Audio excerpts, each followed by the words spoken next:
প্রিয় দর্শক, আসসালামু আলাইকুম। আপনারা সবাই কেমন আছেন? আশা করছি আপনারা সবাই ভালো আছেন।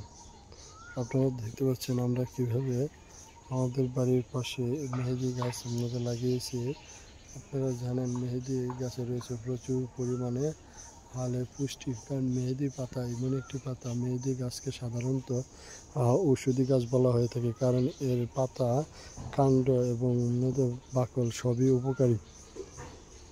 এই মেহেদি গাছগুলো আপনারা চাইলে খুব সহজেই বুনতে পারেন, কারণ মেহেদি যেরকম আপনারা চারা সাধারণত কাণ্ড থেকে ওটা মাটিতে পুঁতে দিলে অনেক সময় এটার আপনাদের গাছ হয়ে যায়। আপনারা মেহেদি লাগালে সারা বছরে মেহেদিকে একটি রঙের গাছও বলা হয়ে থাকে, কারণ মেহেদি আপনারা আপনাদের মাথায় লাগাতে পারবেন। একদিকে যেরকম মাথায় মেহেদি লাগালে মেহেদির পাতাগুলো বেটে মাথায় লাগালে, বিশেষ করে যাদের চুলগুলো পেকে যায় বা তখন সেটাকে রং হিসাবে ব্যবহার করতে পারেন, খয়েরি বা লালচে রঙের হয়ে থাকে। তাছাড়া মেহেদি লাগালে সাধারণত মাথার খুশকি অনেকটাই দূর হয়ে যায়, এবং মেহেদি পাতা লাগানোর পরে আপনারা দেখতে পারবেন চুলগুলো ঝরঝরা হয়ে যায়।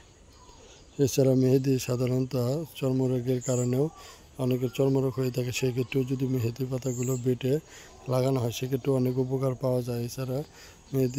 এছাড়াও অন্যান্য অনেক উপকারিতা রয়েছে। বন্ধুরা, আমাদের এই ভিডিওটি যদি আপনাদের কাছে ভালো লেগে থাকে তাহলে অবশ্যই এই ভিডিওতে লাইক দিয়ে চ্যানেলটি সাবস্ক্রাইব করে দেবেন এবং বেশি বেশি শেয়ার করে দেবেন। সবাইকে ধন্যবাদ। আসসালামু আলাইকুম।